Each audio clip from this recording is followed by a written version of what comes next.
तकरीबन रिपीट हो रहा है। Section 417 appeal in case of acquittal,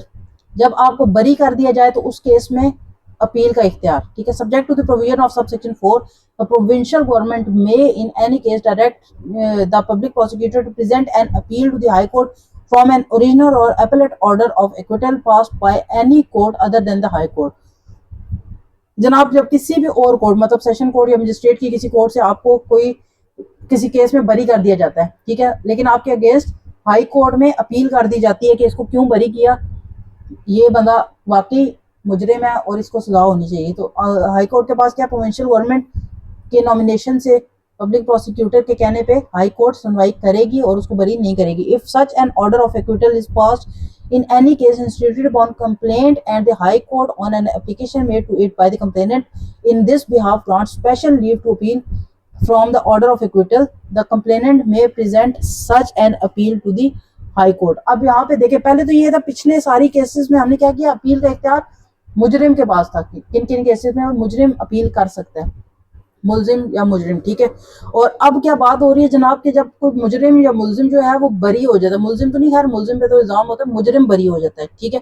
तो क्या है, जो कंप्लेनेंट है, जो दरख्वास्त दहिंदा है या शिकायत करने वाला बंदा है, वो उसके इख्तियार की बात हो रही है कि वो अपील कर सकता है, ठीक है। To a person aggrieved by the order of acquittal passed by any court other than a high court may within 30 days file an appeal against such order। कोई भी शख्स, ठीक है, जिसको आप पे जनाब उसको गम गुस्सा, एग्रीव्ड क्या होता है, गम गुस्सा एग्जैक्ट इसका मतलब होता है, कोई भी ऐसा शख्स जिसको केस से इख्तलाफ है, लेट्स सपोज जज ने मुजरिम ए को बरी कर दिया, लेकिन जो कंप्लेनेंट था सी वो कहता है कि नहीं, ए जो है इसने जुर्म किया, इसको सजा होनी चाहिए, और उसको गम गुस्सा है कि जज ने क्यों उसको बरी कर दिया, तो कंप्लेनेंट जो होगा सी वो क्या करेगा, वो केस की अपील कर देगा कि इसको मजीद सुना जाए, ठीक है। लेकिन किस केस का अपील हो सकती है, जो क्या हाई कोर्ट के अलावा अगर किसी केस में किसी कोर्ट ने उसको एक्विट कर दिया है, बरी कर दिया है, तो आप क्या कर सकते हैं, आप अपील कर सकते हैं फैसले के अगेंस्ट। लेकिन अपील करने कितने दिनों के अंदर अंदर, फैसला जब आ गया है तो 30 दिन के अंदर अंदर आपने क्या करना है, अपील करनी है। इंपॉर्टेंट चीज इसमें क्या है जनाब कि विद इन 30 डेज आपने अपील करनी है। सबसेक्शन 3 क्या कहता है, no application under subsection 2 for the grant of special leave to appeal from an order of acquittal shall be entertained by the high court after the expiry of 60 days from the date of that order. कोई भी order हो गया जनाब 60 दिन के बाद, तो बिल्कुल ही आपके पास में इख्तियार नहीं है अपील करने का। If any case the application under subsection 2 for the grant of special leave to appeal from an order of acquittal is refused, no appeal from that order of acquittal shall lie under subsection 1, which is repeat हो रही है। 418 appeal on what matters admissible। admissible क्या होता है जनाब कि उसको काबिल सुनवाई है कि उसको कंसिडर किया जाएगा। ए appeal may tie on a matter of facts as well as matter of law, कि जो जनाब हमारे पास हकाइक और कानूनी दोनों को मद्देनजर रखते हुए अपील की जाए, सिर्फ उसको सुना जाएगा। The alleged severity of a sentence shall for the purpose of this section be deemed to be the matter of law। कितना उसने कोई सख्त किस्म का जुर्म किया है वो आपके किसके खाते में आता है, वो मैटर ऑफ लॉ में आता है। Section 419 petition of appeal, every appeal shall be made in the form of petition in writing presented by the appellate और हिज प्लेडर या pleader whatever we call it, and every such petition shall unless the court to which it is presented otherwise directs be accompanied by a copy of the judgment or order appealed against। कोई भी जनाब जो appeal है वो जुबानी कलामी नहीं होगी, आपने तहरीरी तौर पे ही हमेशा करनी है अपील, ठीक है। और जो भी कर रहा है, ठीक है, जो गिल्टी बंदा है जिसको सजा हुई है वो अपील कर रहा है वो भी लिखी पढ़ी करेगा, और जो एग्रीव्ड पर्सन है या कंप्लेनेंट अगर कर रहा है किसी के एक्विटल के अगेंस्ट, तो वो भी क्या करेगा, वो रिटन फॉर्म में अपील करेगा, ठीक है। और अपील के साथ वो क्या करेगा, जजमेंट की एक कॉपी भी लगाएगा, जो केस का फाइनल डिसीजन था, जिसकी बेसिस पे वो बरी हुआ या जिसकी बेसिस पे उसको सजा हुई, जिस चीज के अगेंस्ट अपील की जा रही है, उसकी एक जजमेंट की कॉपी लगेगी, फैसले की कॉपी लगेगी, और साथ आपकी तहरीरी दरख्वास्त लगेगी अपील की। Section 420 procedure when appellant in jail, जब दरख्वास्त दहिंदा जिसने अपील करनी है वो जेल में है, तो क्या प्रोसीजर होगा। If the appellant is in jail, जब दरख्वास्त दहिंदा जेल में है, he may present his petition of appeal and the copies accompanying the same to the officer in charge of the jail. तो वो क्या करेगा, जेल का जो इंचार्ज अफसर है, ठीक है, उसको वो क्या करेगा, जेलर को अपनी दरख्वास्त देगा, ठीक है, और उससे रिलेटेड जितने भी डॉक्यूमेंट्स होंगे वो उसके पास जमा करवाएगा अपनी अपील से related. Who shall thereupon forward such petition and copies of the proper appellate court, तो वो क्या करेगा, वो रेलिवेंट जिस कोर्ट में उसकी सुनवाई हो सकती है, जो रेलिवेंट कोर्ट है जिसको इख्तियार हासिल है, जेलर क्या करेगा, वो उस सारी दरख्वास्त और उससे रेलिवेंट डॉक्यूमेंट्स को उस मुतलका कोर्ट को भेज देगा। Section 421 summary dismissal of appeal. Upon receiving the petition and copy under section 419 or section 420, the appellate court shall pursue the same, and if it considers that there is no sufficient ground for interfering, it may dismiss the appeal summarily। ठीक है, कोई भी ऐसी चीज है जनाब जिसमें कोई अपील आई है लेकिन कोर्ट को क्या लगता है कि किसी किस्म के इसमें जान नहीं है, मतलब वो जो अपील है वो इस काबिल ही नहीं है कि उसको सुना जाए, तो वो जुबानी कलामी भी उसको रिजेक्ट कर सकती है, ठीक है, डिसमिस कर सकती है।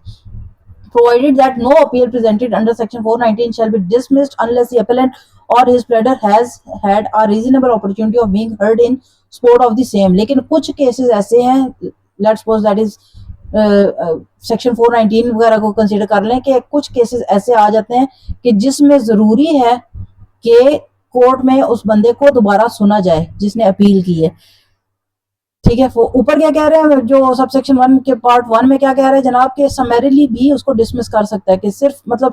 उसको डॉक्यूमेंट्स देखे, उसके जजमेंट देखे, उसके पास जो रेलिवेंट सबूत उसने अटैच किए हैं दरख्वास्त में वो देखे और उसी पे फैसला सुना दे। लेकिन कुछ केसेस ऐसे हैं कि जिसमें वो दरख्वास्त दहिंदा या अपीलेंट को बुलवाएगा, उसको दोबारा सुनेगा, उसको मौका दिया जाएगा कि वो एक्सप्लेन करे, ठीक है। बिफोर डिसमिसिंग एन अपील, कोई भी अपील डिसमिस करने से पहले क्या करना है कोर्ट ने जनाब, the court may call for the record of the case but shall not be bound to do so. Court क्या कर सकती है जनाब के जो भी रिकॉर्ड है उस केस से मुतालिक उसको मंगवा सकती है, लेकिन जरूरी नहीं है कि वो हर बार उससे मुतालिक रिकॉर्ड को मंगवाए और उसके बाद डिसीजन करे। Section 422 notice of appeal. If the appellate court does not dismiss the appeal summarily, अगर कोर्ट ने क्या किया बगैर सुने उसको सिर्फ डॉक्यूमेंट्स की बुनियाद पर उसको डिसमिस नहीं कर दिया अपील को, तो क्या करेगा जनाब, it shall cause notice to be given to the appellant or his pleader and to such officer as the provincial government may appoint in this behalf of the time and place at which such appeal will be heard, and shall on the application of such officer furnish him with a copy of the grounds of appeal। तो क्या करेगा जनाब, वो उसका एक notice बनाएंगे और उस रेलिवेंट पर्सन को वो नोटिस दिया जाएगा कि तुम्हारी कब सुनवाई होगी और कब तुमने अपेयर होना है और तुमने क्या क्या चीजें साथ प्रेजेंट करनी है। And in cases of appeal under section 411A sub section 2 और section 417 the appellate court shall cause a like notice to be given to the accused. वो क्या कर सकते हैं, उसको एक ऐसा ही एक मुल्जिम को भी नोटिस जारी कर सकते हैं। Section 423 powers of appellate court in disposing of appeal. Court का इख्तियार के अपील को खारिज करने का, ठीक है, खारिज करने का इख्तियार क्या है कोर्ट के पास। The appellate court shall then consent for the record of the case if such record is not already in court. अगर कोर्ट के पास ऑलरेडी रिकॉर्ड नहीं है तो वो उसको आगे भेजेगी। After perusing such record and hearing the appellant or his pleader if he appears and the public prosecutor if he appears, and in case of an appeal under section 411A sub section 2 और section 470 the accused if he appears the court may, if it considers that there is no sufficient ground for interfering, dismiss the appeal। तो क्या होगा जनाब, जब उनको लगता है कि sufficient grounds नहीं है, कि ऐसी कोई खास बात नहीं है या कोई ऐसी एडिशनल चीज नहीं है जिसकी बुनियाद पर जो पहले से उस बंदे को सजा हुई है उसको खारिज किया जाए, या अगर पहले से एक बंदा बरी है तो उसको दोबारा कटहरे में लाया जाए, तो क्या करेंगे उस अपील को खारिज कर देंगे, डिसमिस कर देंगे। ए सेकंड पार्ट क्या कहता है जनाब, in an appeal from an order of acquittal, जब एक्विटल बरी का ऑर्डर हो गया, reverse such order and direct the further inquiry be made, ठीक है। अगर उसने डिसमिस नहीं की तो क्या हो सकता है जनाब कि रिवर्स कर देंगे ऑर्डर और दोबारा से बंदे को बुलवाएंगे और दोबारा से नई इंक्वायरी होगी, or that the accused be tried or sent for trial to the court of session or high court as the case may be, or find him guilty and pass sentence on him according to law। अगर कोई बंदा बरी हुआ है, ठीक है, और आपने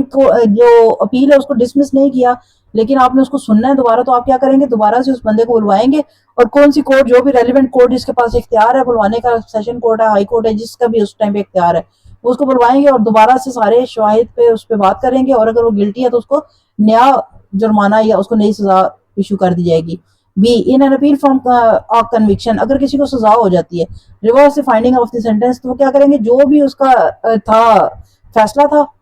प्रीवियस, उसको रिवर्स कर देंगे और बंदे को डिस्चार्ज कर देंगे या एक्विट कर देंगे या मतलब बरी कर देंगे, ठीक है। C in an appeal from any other order alter or reverse such order, उसके अलावा कह रहे हैं कोई भी और ऑर्डर हुआ है, ठीक है, तो उसको रिवर्स कर दिया जाएगा, ठीक। मेक एनी अमेंडमेंट और एनी कॉन्सिक्वेंशियल और incidental order that may be just और प्रॉपर, या उसके अलावा कोई भी और तब्दीली लाई जाएगी जो पहले से ऑर्डर जारी हो चुका है, सजा का, बरी करने का, कुछ भी उसमें तब्दीली एज पर जस्टिस की जाएगी, ठीक है। लेट्स सपोज किसी शख्स ने जुर्म कोई और किया था, उसको कोई और सजा होगी, तो क्या होगा, उसका वो जुर्म की नोयत और वो सारी सुन सुना के दोबारा चेंज कर दी जाएगी। लेट्स सपोज एक बंदे पे कत्ल का लगा देते हैं, ठीक है, वो 302 लगा के कहते हैं जनाब कि इसको फांसी दे दी जाए, इसको सजा उम्र कैद की सजा दे दी है, लेकिन बाद में साबित हो जाता है अपील की बेसिस पे कि इस बंदे ने कत्ल नहीं किया बल्कि सिर्फ उसने साजिश की थी, तो उसको वो कत्ल की सजा नहीं होगी, फिर साजिश की सजा होगी, ठीक। सेक्शन इसका सब सेक्शन 2 जो है वो ओमिट कर दिया गया था। सेक्शन 424 जजमेंट ऑफ सब ऑर्डिनेट अपीलेट कोर्ट्स, सब ऑर्डिनेट मतलब जो जेर सरप्रस्ती चल रही होती है कोर्ट्स, उनके जब जजमेंट होगी तो क्या होगा। The rules content in this chapter as to the judgment of the criminal court of original jurisdiction may apply so far as may be practicable the judgment of any appellate court other than the high court, high court के अलावा किसी पे भी ये judgements वगैरह reverse हो सकती हैं और उनपे कार्रवाई हो सकती है, provided that unless the appellate court otherwise directs the accused shall not be brought up और required to attend hear judgment delivered, ठीक है। या ये जरूरी नहीं है कि वो आप अक्यूज को या मुलजिम को वहां पे बुलवाएं कि वो खुद आके सुने कि क्या जजमेंट पास हो रही है। Section 425 order by the high court on appeal to be certified to lower court, जब हाई कोर्ट कोई ऑर्डर जारी करेगी अपने से लोअर कोर्ट को क्या होगा। Whenever a case is decided on appeal by a high court under this chapter it shall certify its judgment or order to the court by which the finding sentence or order appealed against was recorded or पास, जिस court ने वो order जारी किया अगर high court ने उसको reverse करना है अपील के